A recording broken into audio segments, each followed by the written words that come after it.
ಈ ಕಡೆ ಶ್ರಾವಣ ಸೋಮವಾರ ನಾನು ನಿಮ್ಮನ್ನ ಕೂಡಲ ಸಂಗಮಕ್ಕ ಕರ್ಕೊಂಡು ಹೋಗ್ತೀನಿ ಬರ್ರಿ. ಕೂಡಲ ಸಂಗಮ ಅಂದ ತಕ್ಷಣ ಬಸವಣ್ಣವರು ಐಕ್ಯವಾದಂತಹ ಸ್ಥಳ ಮತ್ತ ಅಲ್ಲಿನ ಮೂಲ ದೇವರು ಕೂಡಲ ಸಂಗಮೇಶ್ವರ ನೆನಪು ಬರ್ತಾರ್ರಿ. ಹಂಗ ಇಲ್ಲೇ ಮತ್ತೊಂದು ವಿಶೇಷತೆ ಐತಿ. ಅದೇನಂತೀರನ್ರಿ, ಈ ಬಸವಣ್ಣವರು ಐಕ್ಯವಾದಂತಹ ಸ್ಥಳ ಕೃಷ್ಣ ಮತ್ತ ಮಲಪ್ರಭಾ ನದಿಯಿಂದ ಈ ರೀತಿ ಸುತ್ತುವರೆದೈತಿ. ನೀರಿನ ನಡುವನ ಬಸವಣ್ಣವರು ಐಕ್ಯವಾದಂತಹ ಸ್ಥಳ ಐತಿ. ಇಲ್ಲೇ ಈ ಒಂದು ಶಿವಲಿಂಗ ಕೂಡ ಐತ್ರಿ.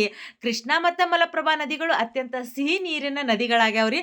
ಆದ್ರೂ ನೀವೇನಾರ ಬಸವಣ್ಣವರು ಐಕ್ಯವಾದಂತಹ ಸ್ಥಳಕ್ಕೆ ಬಂದು ಇಲ್ಲೇ ಶಿವಲಿಂಗುವಿಂದ ಬರುವಂತಹ ನೀರನ್ನ ಸೇವನೆ ಮಾಡಿದ್ರಿ ಅಂತಂದ್ರ ಇವು ಸವಳಿರ್ತಾವ್ರಿ. ಅಂದ್ರ ಸಪ್ ಇರ್ತಾವು. ಸುತ್ತಲೂ ಸಿಹಿ ನೀರಿನ ನದಿಗಳಿದ್ರೂ ಕೂಡ ಇಲ್ಲೇ ಬರುವಂತಹ ನೀರು ಸಪ್ಪಿರ್ತಾವ್ರಿ. ಇದು ಒಂದ್ ರೀತಿ ಪ್ರಕೃತಿ ವಿಸ್ಮಯ ಅಂತನ ಹೇಳ್ಬಹುದು. ನಿಮ್ಮ ಅನುಭವಕ್ಕೆ ಇದು ಬಂದೈತನ ಅಂತ ಹೇಳಿ ಕಮೆಂಟ್ ಮಾಡಿ ತಿಳಿಸ್ರಿ. ಅಥವಾ ನೀವು ನೆಕ್ಸ್ಟ್ ಟೈಮ್ ಹೋದ್ರು ಇದನ್ನ ಪರೀಕ್ಷೆ ಮಾಡಿ ನೋಡ್ರಿ. ಈ ಕೂಡಲ ಸಂಗಮ ಬಾಗಲಕೋಟೆ ಜಿಲ್ಲೆಯ ಹುನಗುಂದ ತಾಲೂಕೊಳಗ ಬರ್ತೈತ್ ನೋಡ್ರಿ. ಮುಂದಿನ ವಿಡಿಯೋದಾಗ ಮತ್ತ ಸಿಗ್ತೀನಂತ್ರಿ.